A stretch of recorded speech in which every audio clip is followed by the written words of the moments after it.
There are thousands of unidentified bodies awaiting for their names to be recovered. Many of those people have been missing from their loved ones for years. Today we will discuss bizarre Jane and John Doe cases from Utah, Arizona, New Mexico, and Colorado. These people still deserve justice, and I hope with time and DNA technology advances that they will receive their names back and get the justice that they deserve. Welcome to Morbid Outdoors, the podcast that ventures deep into the shadows of the wild. Here, we unravel the mysteries of missing persons, explore spine-chilling legends, and share the most morbid stories that nature has to offer. From the depths of the dense forests to the highest mountain peaks, we'll uncover the secrets that lie hidden in the great outdoors. Join us as we navigate the eerie, the unexplained, and the terrifying. So if you dare, grab your gear and let's embark on a journey into the unknown. This is Morbid Outdoors.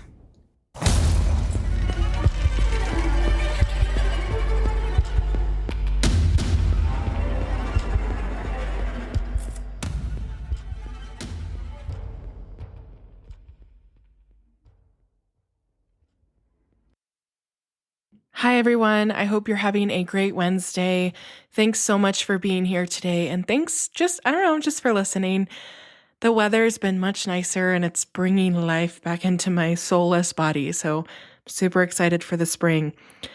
Now, today isn't a typical episode of Morbid Outdoors, but like I said before, I'm still figuring out exactly what I want Morbid Outdoors to be.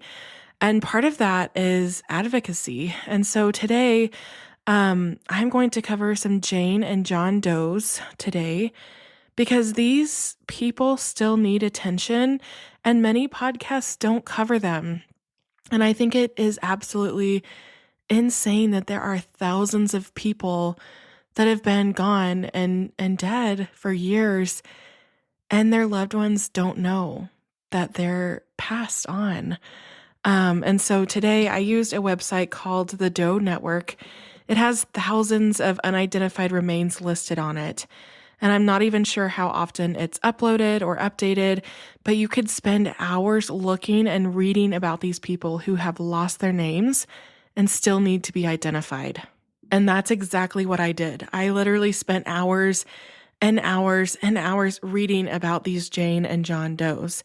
If you're unsure why I'm saying Jane and John Does, that is usually the name that is given to an unidentified person who is dead. So, or it could be alive. But for the most part, we use those to say, John Doe as an unidentified male and a Jane Doe as an unidentified female, if you've never heard that before. So from the Doe Network, this is what it says on their website. The Doe Network is a nonprofit, 100% volunteer organization devoted to assisting investigating agencies in bringing some closure to national and international cold cases concerning missing and unidentified persons. It says that their mission is to give the nameless back their names and return the missing to their families. They do take donations, so if you'd like to put your money where it'd be used for a great goal, I'll link the website in my show notes. Along with this episode being about Jane and John Does, some of the things I'm going to discuss today are very graphic. And that's because there's not a lot of information about these people. There's barely cases. We just have this missing person's remains and that's it. And the small amount of details regarding how the remains were found. So I just want to say today is a very heavy episode. A lot of the stuff I'm going to be talking about is very graphic. So, listener discretion is advised because some of the stuff is absolutely horrific. Now, I got very interested in cold cases last year in Utah because I moved to Utah in 2023. Utah has a ton of cold cases and they go back very far. And it's honestly shocking that some of the more recent ones still don't have their names back, especially with cell phones, technology, and everything. And so That's why I'm doing this today. I love the Southwest. I've lived in a few different Southwest states, and I want to bring attention to these people that still need their names. So we're going to start with Utah first. I'm going to give a little bit of interesting information about each state. But since these people were found in different locations, I'm not going to delve into the geographical information about where they were found unless I've personally been there and can share a little bit of personal experience with said area. So, like I said, it's not the typical episode. I hope you'll stick around and listen because any attention that we can bring to these missing persons, the more we can share this episode. I will be posting the flyer / information / mock-ups of these people on my social media. And so the more you can share, the better, because I'm going to highlight like 12 people today that are missing their names and who I think can be identified very easily if people just know about these cases and share them. So let's start with Utah. Utah is the only state where every county contains some part of a national forest. Utah is home to the Great Salt Lake, which is the largest lake west of the Mississippi River. Utah is also the second driest state in the United States after Nevada. And on average, Utah has about 300 sunny days a year, and I love that. Lagoon, located in Farmington, Utah, is the oldest operating amusement park in the American West, and its original roller coaster, Old Woody, is the third oldest in the nation. So that's actually pretty cool. Not really outdoors themed, but it's really interesting. And then I have one other really weird fact that I found about Utah. The location of the first ever KFC wasn't in Kentucky, but it was actually in Salt Lake City, Utah. The iconic fried chicken recipe was first served in the cafe of Colonel Sanders' friend and Utah native Leon W. Pete Harmon. So just another fun fact about Utah for you. KFC was not originally in Kentucky, was in fact in the state of Utah. So let's get into our Jane and John Does. So our first Doe will be the one that started the idea for me to do this, to feature all of these Jane and John Does. And I read about her case on the Utah Department of Public Safety website, and it is absolutely bizarre. On the Doe network, her code, or the number that they have for her is 1717UFUT. And they call her the Duchesne County Doe. And this is a part of her story that we know. On March 13th, 2001, after a convicted felon named Robert Hay was arrested for firing a gun at 2 women, sheriff's officers went to search his home and found a marijuana growing operation under his house. It was basically a raid, and it was pretty large scale. Officers made a gruesome discovery upon searching the property. They found a human skull affixed to a fence post, much like a sick trophy or warning emblem. It was just sitting there. It was very unexpected.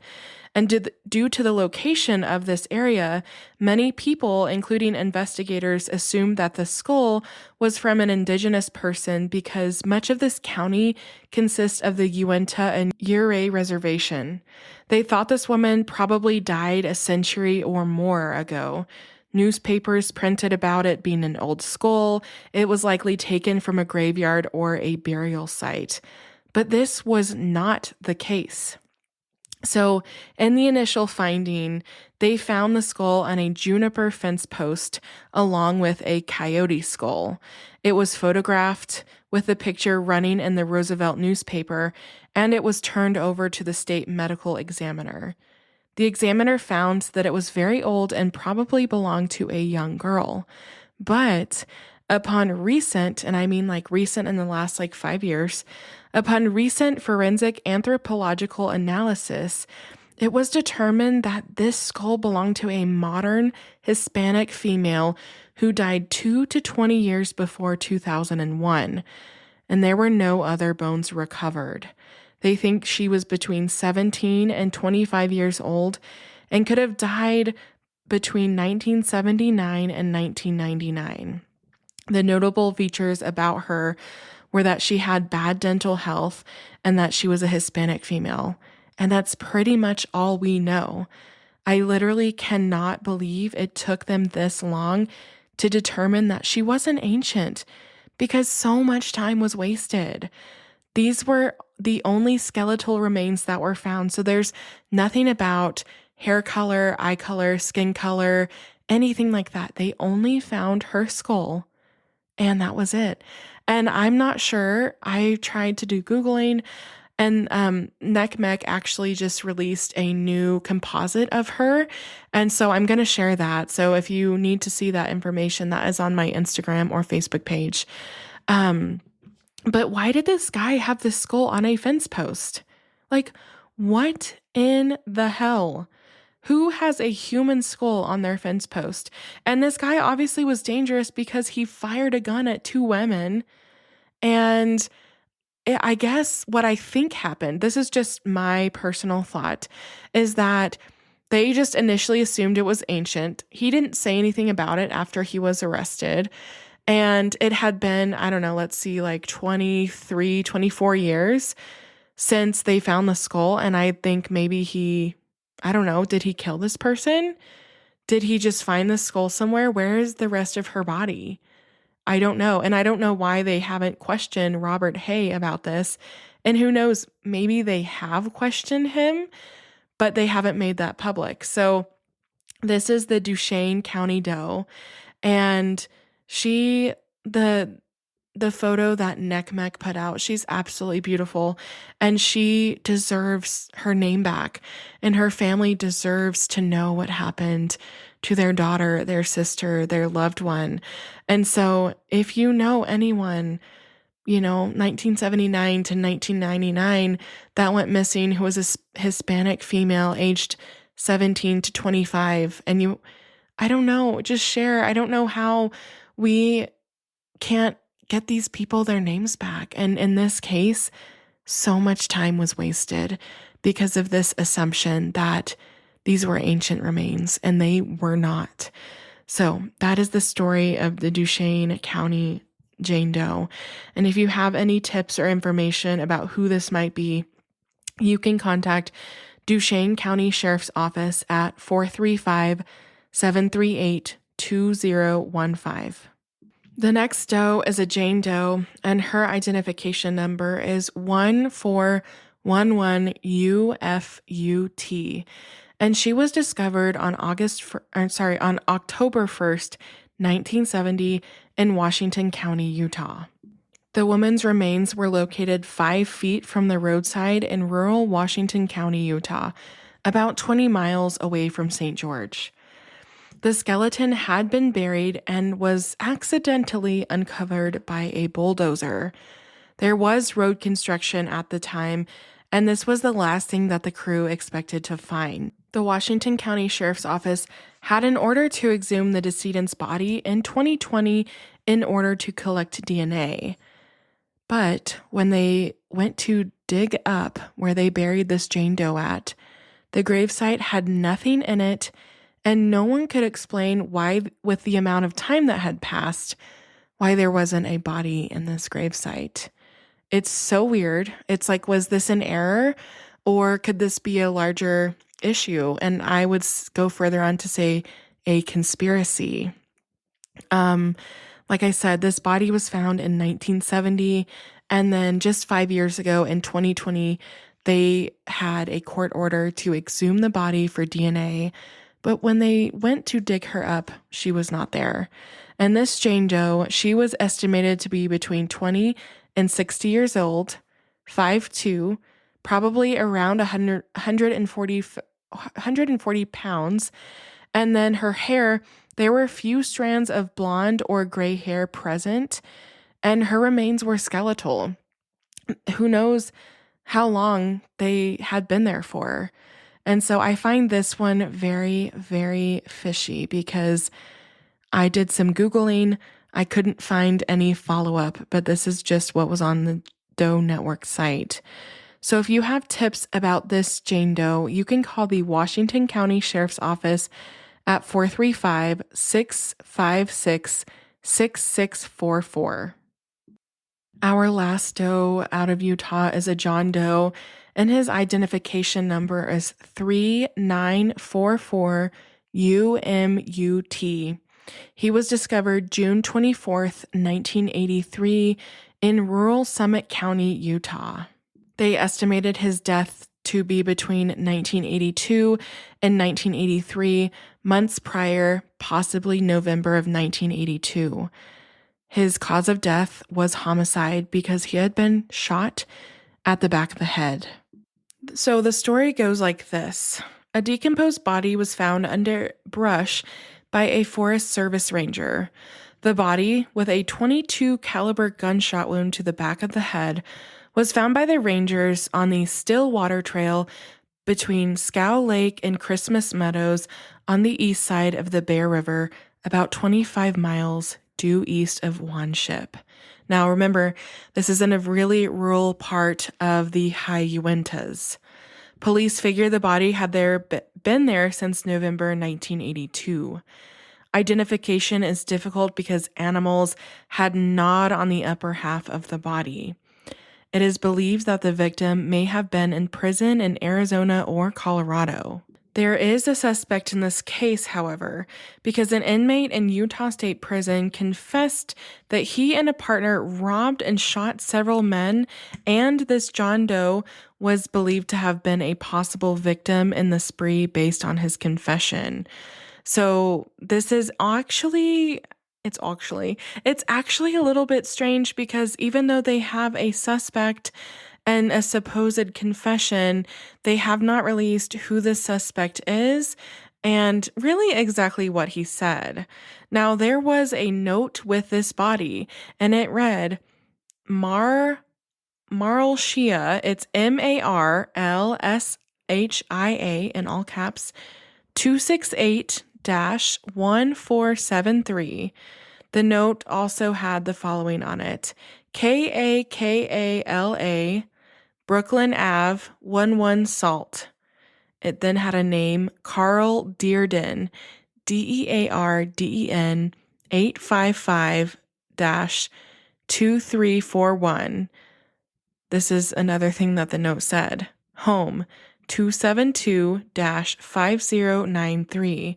So this decomposed body was found, gunshot wound to the back of the head. Animals had gnawed on the upper half of the body. It's unidentified and has been unidentified since 1983. They supposedly have a confession. Not really sure what the confession says or who made the confession. And this person most likely served prison time in Arizona or Colorado. And all of that was on the note. Those names, those addresses, and what I can assume are phone numbers. And this is a description of said body. This person had coarse, wavy black hair, light brown cords over dark brown pants, jockey shorts, and a multicolored shirt on. The race is unknown, and the estimated age is between 23 and 33 years old. If you have any tips on who this person might be, please contact the Summit County Sheriff's Office at 435-615-3500. I just want to come on here and say that I recorded this yesterday. Now I'm recording today, and I'm coming down with a cold, so I apologize for my decreased vocal quality. Hopefully it's not too bad, but I still wanted to get you guys this episode today because it's so important. So please excuse my hypernasality. So our next state we're going to discuss is Arizona. Here are some fun facts about Arizona before we start talking about our Jane and John Does. The London Bridge was moved from the River Thames to Arizona and open to the public, and I believe it's in Lake Havasu area of Arizona. The Arizona Trail is an 800-mile trail for hiking, mountain biking, horseback riding, and cross-country skiing, and that is an extremely long trail, and I'm sure people through hike that every year. It looks beautiful. Our last fun fact about Arizona is that the Sonoran Desert is the only place on Earth where the iconic saguaro cactus grows. So Arizona has those saguaro cactuses, and thus that's why it has Saguaro Cactus National Park. Our next John Doe was not on the Doe Network, but I did find his information on Unidentified Wiki. So he's often called the Grand Canyon John Doe, and he was found in 1998. His body was found April 13th, 1998, and he was found below the rim of the Grand Canyon in a decomposed state. So, some of his characteristics, he had graying brown hair, a beard, and a mustache. They estimated him to be between 35 and 55 years old. He's a white male and was about 5'6" tall. They estimated he was dead for 4 weeks. There's an unknown cause of death. They are not sure what caused his death because the decomposition was so far along.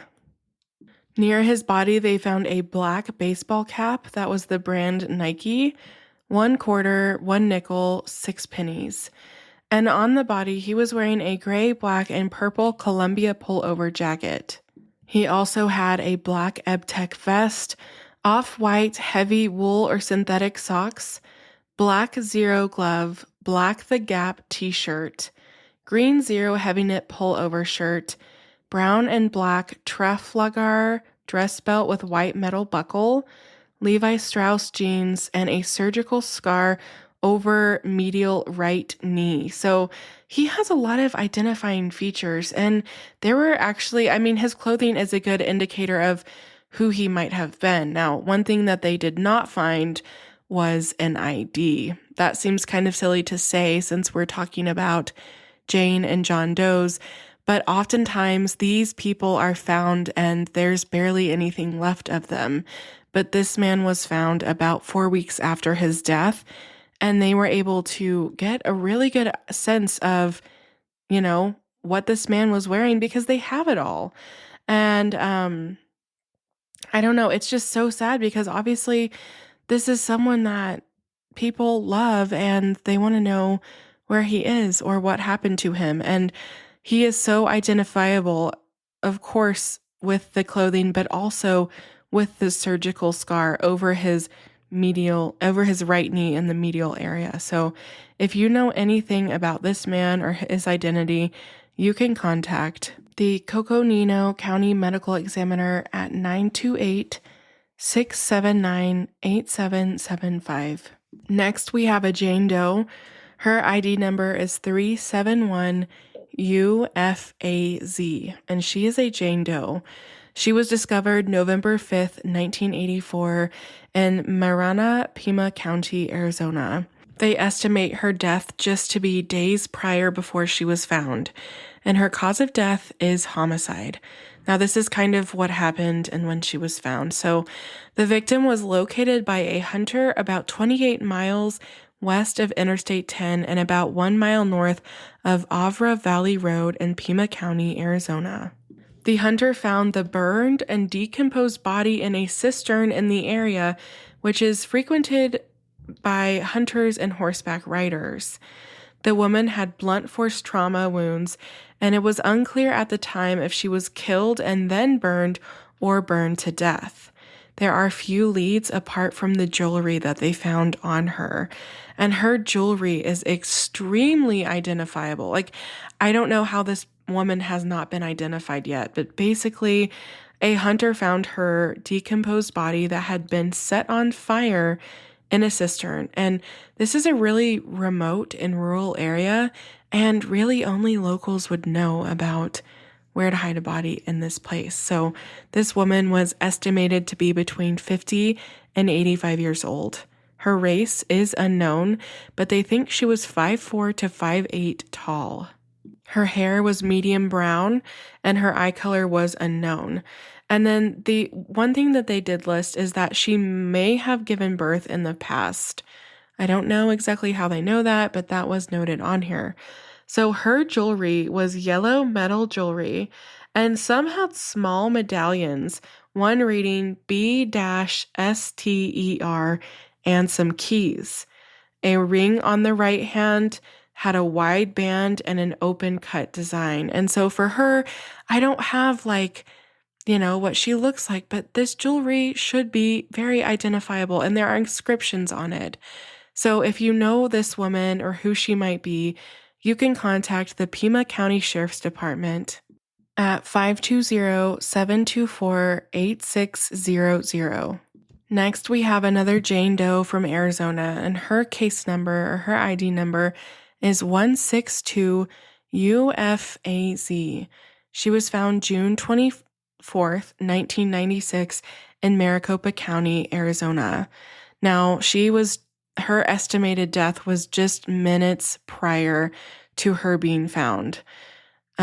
State of remains, it says that she had a recognizable face, and her cause of death, unfortunately, was suicide by gunshot. Now, this is what happened. Hunters were out hunting in the forest, and they heard a gunshot, and they must have been concerned because they began looking around and discovered the victim's body in the Tonto National Forest along the Salt River in northeastern Maricopa County. They estimate this woman between 45 and 60 years old. She was white. She was 5'6", 148 pounds. Her hair was graying. She had hazel eyes, and it's unknown about any distinguishing marks or features. Now, she was wearing pink sweatpants and a multicolored striped shirt. And in this case, she does have DNA with CODIS, and fingerprints are on file. Now, what strikes me odd about this case is if she were in a pretty remote area, where's her car? Obviously, this woman probably just didn't get into this national forest area without transportation if she was as old as they said she was. I also find this interesting that no one's come forward to report her missing or to claim that they've known her or knew her, because this case isn't that old. It's only 1996. It's 28, almost 29 years old.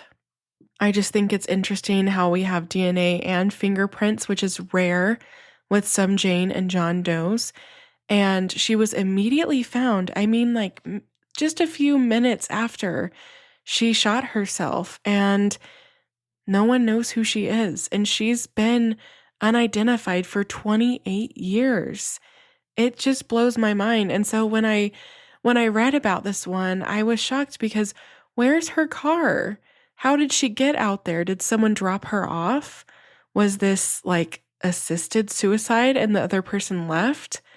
I just don't know. I mean, she still needs to be identified, and it's even more shocking. I don't know, she didn't have any ID on her. She didn't have a car, and they never found one. How did she get out here? And why hasn't anyone come forward to claim her yet? So if you think you know, or you might know who this woman is, you can contact the Maricopa County Sheriff's Office at 602-256-1000. Our next state we're going to go to is Colorado. So here are a few fun facts about Colorado. Denver lays claim to the invention of the cheeseburger. In 1935, Louis Ballast of Humpty Dumpty Drive-In was awarded the trademark. The mountainous area of Colorado is 6 times the size of Switzerland and contains 9,600 miles of fishing streams, 2,850 lakes, and over 1,000 peaks that are at least 2 miles high. And our last fact is that Colorado contains 75% of the land area of the United States with an altitude over 10,000 feet. Now, this first one is a bit of a doozy, and if you want to read more about his case, I suggest going online because there's a lot here, and I cannot include all of it. But we first have a John Doe, and he's very interesting. He often is called the Garfield County John Doe, and he was found on September 8th, 2004.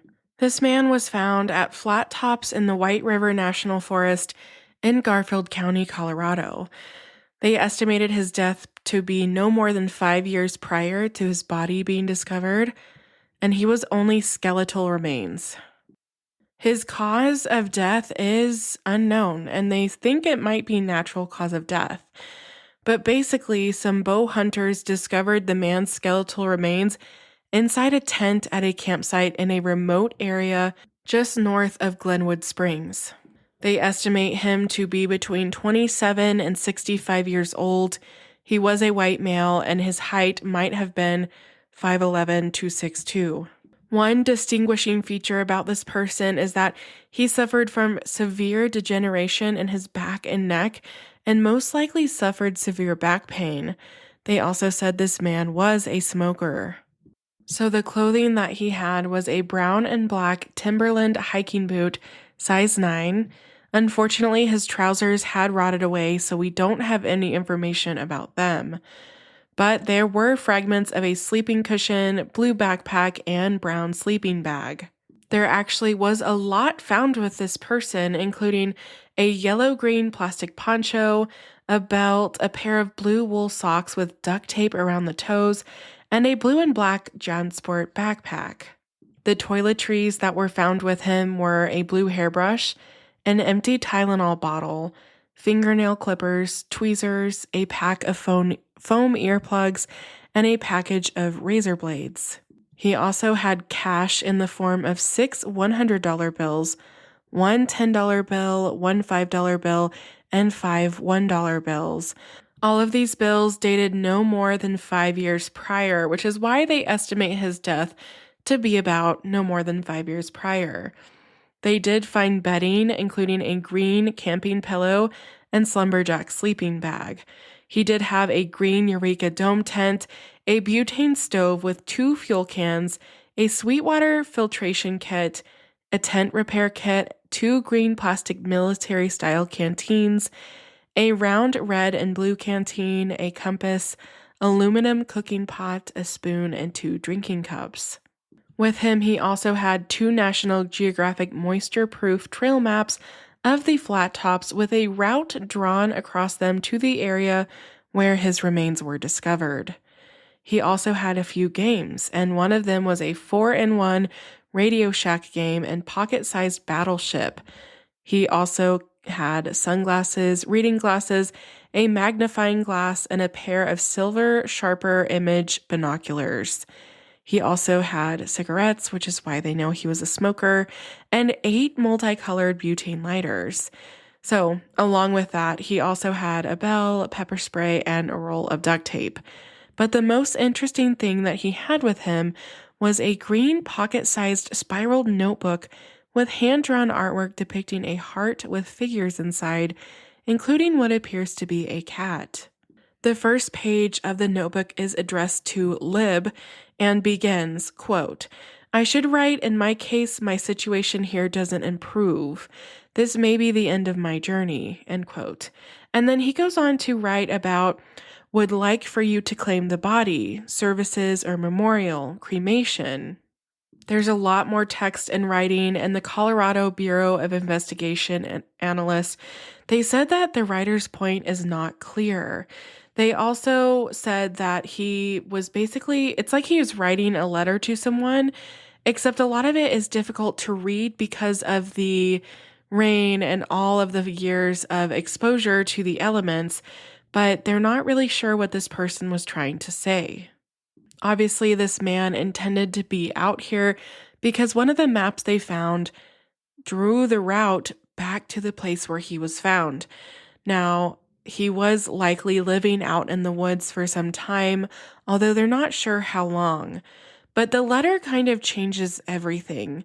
The letter leaves open the possibility that this man was suicidal, although there's no reason to believe he killed himself. Some people have speculated perhaps that he was terminally ill and he chose to take his life.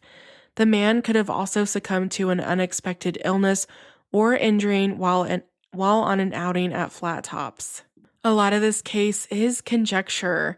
They're not really sure when exactly he went out there, what his intentions were, and how he died. So there's a huge mystery surrounding the Garfield County John Doe. And also, this is just striking to me because he was found just 21 years ago, and people still haven't come forward to say This is my loved one. I knew this person. They're missing. We need to get them back. And so he obviously thought he was going to be found by someone, and possibly by someone who went by Lib.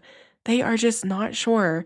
So if you have any information about this man, or you think you might know who he is, you can contact the Garfield County Sheriff's Office at 970-945-1377, extension 1025. Next, we have another Jane Doe from Colorado, and her ID number is 531 UFCO, and she was discovered June 20th, 1987, southeast of Canyon City in Fremont County, Colorado. They estimate her death to be sometime in 1986, which was the year before. Her remains were skeletal with some tissue, and the cause of death is listed as homicide. Her skeletal remains were discovered by hikers near an old mining road 13 miles north of the intersection of US 50 and Phantom Canyon Road in Fremont County. Her remains had been covered with rocks. They estimate this woman to be between 25 and 35 years old. She was a white female who was probably 5'5" and weighed 115 pounds. Her hair was long and light brown in color. Her eye color is unknown, but she did have a tattoo on the back of the right of her hand of a rose with a stem running between the first and second fingers. Now, she did have clothing that is identifiable. She was dressed in a blue waist-length leather jacket with fringe, Levi 701 button-fly blue jeans size 26, and a brown western leather boots size 6.5.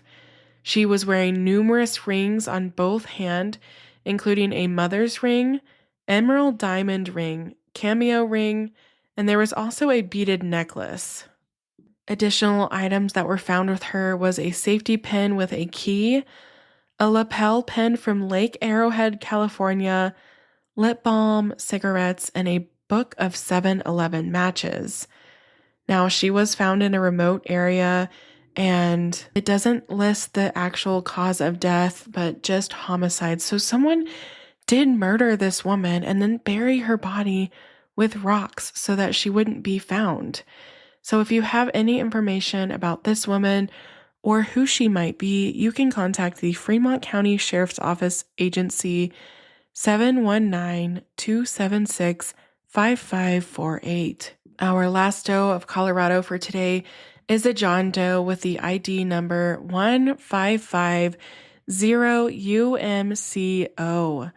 He was found October 19th, 2002 in Colorado, and I'm going to try to say this, Sequatchie County, and they estimate his death to be sometime in 2002. His remains were decomposed, and his cause of death is listed as homicide by 2 gunshots to the head. This is how he was found. A hunter on horseback discovered the victim's remains lying in a ravine in the Rio Grande forest just off of a dirt road about 14 miles west of Sequatchie. He had been wrapped in a handmade antique quilt and wrapped again in a black plastic secured with duct tape. He is believed to have been asleep when he was killed. Sorry guys, I'm trying to do my best, but I feel so sick. Anyways, not long before this victim was found, a Hells Angel rally was held in Gunnison. It is unknown if there were any connection, but he could have been connected to the rally and met with foul play. The victim was later buried in an unmarked grave. They estimate this man to be between 30 and 40 years old. He was a white male. He was 6'5" and weighed 225 pounds to 300 pounds. He had brown hair, and the eye color is unknown. It says dentals were not available because the victim had no teeth and dentures were not recovered at the scene. He was wearing a Harley-Davidson t-shirt with Fort Washington, Maryland printed on the back and black briefs. He was, like I said, wrapped in a multicolored print quilt. If you have any information on this man, you can contact the Sequatchie County Coroner's Office at 719-754-2214. Now, one thing I did find interesting was that there were no teeth, and I wonder if someone took his dentures to maybe stop him from getting his identity. And our last state today is New Mexico. Here are a few fun facts about New Mexico to kind of keep it light. The capital of New Mexico is the oldest capital city in the United States, founded in 1607. It's also the highest capital city in the country at 7,198 feet above sea level, and that capital is Santa Fe. The famous icon Smokey Bear was discovered in the Captain Mountains of New Mexico in 1950 after the Captain Gap fire. I used to live in Cimarron, and Cimarron, New Mexico was once known as the cowboy capital of the world. Some of the Old West most famous names like Kit Carson and Buffalo Bill lived there. And then there's a quote from the Las Vegas Gazette that illustrates how lawless Cimarron was. Quote, "Everything is quiet in Cimarron. Nobody has been killed in 3 days," end quote. So what a fun place. And then our last fun fact about New Mexico is that nearly 75% of the state roads are dirt. And I can fully attest to this. Our first Doe out of New Mexico is a John Doe, and his ID number is 1588UMNM. This one is particularly gruesome, so just be aware that this is very gruesome. He was discovered May 27th, 1999 in rural Luna County, New Mexico. They estimate his death to be about 6 months prior, and his remains were mummified. His cause of death is unknown, but I think we can all safely assume that this was homicide. So basically, the electric company were patrolling lines when they came across the man chained to a telephone pole that had been burned halfway up the pole. There was a lighter found near the body, and the chain was around this man's neck, with a padlock locking it in place. They did think they had possible identification because after investigators spoke to local areas where this man could have visited, people said that his name was possibly Rodney Jones. But we know that if he is still on this list, he is still unidentified. They estimate his age to be between 30 and 50 years old. He was white and probably around 5'8". They cannot estimate weight or eye color, but they do know that his hair was light brown. He also had brown facial hair with a little bit of graying and a green surgical suture noted internally in his knees on both sides. Now, it was healed on the outside, so this must have been a surgery where they used sutures inside, but the outside was healed. They do have DNA available, and he was wearing tan denim jeans that were Penny Mac brand, a white undershirt, white socks, green shirt, size large blue denim pants, the shirt was a size large, and he was wearing blue denim pants, size 29 by 30, and Nike athletic shoes that were a size 11.5. I want to go out on a limb here and say that I believe this to be homicide because he was chained by the neck to a utility pole and then set on fire. So, I don't know. This seems like homicide to me, but they're saying it's unknown. If you have any information about this man or his identification, you're asked to call the New Mexico State Medical Investigators Office at 505-272-3053. Next, we have another John Doe, and his case number is 3844UMNM. He was found May 28, 2001 in Sandoval County, New Mexico. They estimate his date of death to be between 1995 and 2001, and his state of remains are not recognizable because there was not a complete skeleton. The cause of death is unknown. This is another time where hikers came across bones and they contacted authorities. These bones were sticking out of the ground, and they were excavated by an anthropologist. Now, this man's remains were located in a shallow grave with lime poured over in layers.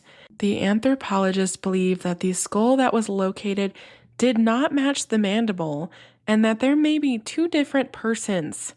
Now, this area has been described as a forest area, and that's the extent of the information on this person. They estimate him to be between 50 and 64 years old, unknown race, unknown height, unknown weight, but they say he had light brown or auburn hair. There's not really much else in this case. And if you know who this person could be or you have a tip, you're asked to call the Sandoval County Sheriff's Office at 505-867-7526. Now, the last one for New Mexico is actually two people.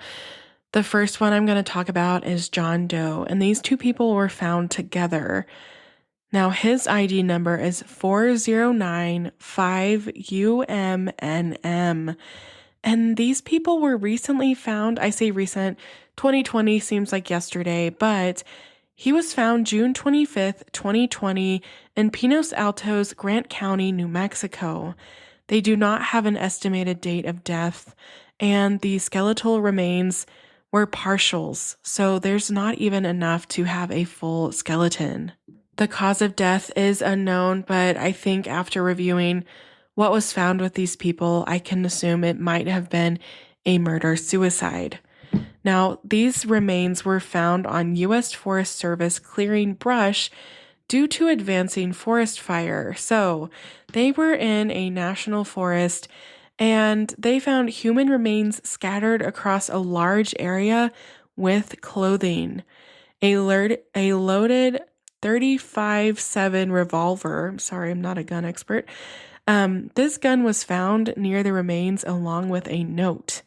And this John Doe was located with a deceased female whose ID number is 1803UFNM. They estimate this man to be between 30 and 70 years old. He was black. He was between 5'8" and 6'3", and they can't estimate anything about his height, hair color, or eye color. Now, they did find tennis shoes, a backpack, and one earring, but there's no description of the clothes found. One lizard earring was found with the decedent. They did find glasses, a glass case, and a backpack with a pipe, walking stick, binoculars, and 2 watches. The woman that was found with this person, with this John Doe, was estimated to be between 26 and 53 years old. They're not sure of her race, height, weight, hair, or eye color. And this one is just striking to me because they're not actually sure, date of death.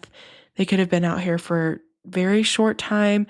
They could have been out here for a very long time. But the fact that they were found in 2020 and still haven't been recognized or reported missing it's just so sad. So if you have any information about these two missing or unidentified, persons, you can call the Grant County Sheriff's Office at 575-574-0100. That was a really heavy episode today, and that's it. If you guys would be interested in more Jane and John Does or have any suggestions, please let me know.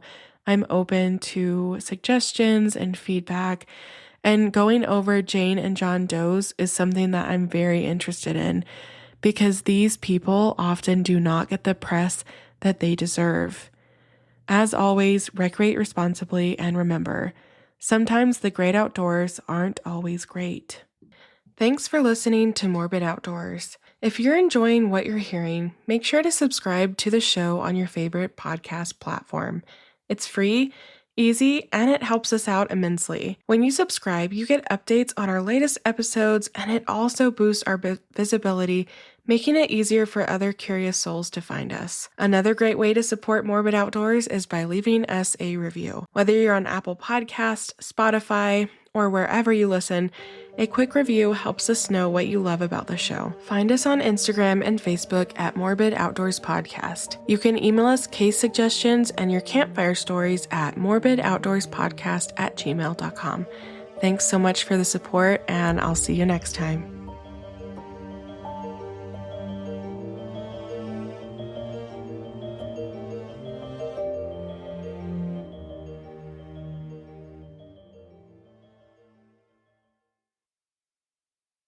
If you are still here, thank you so much for listening today.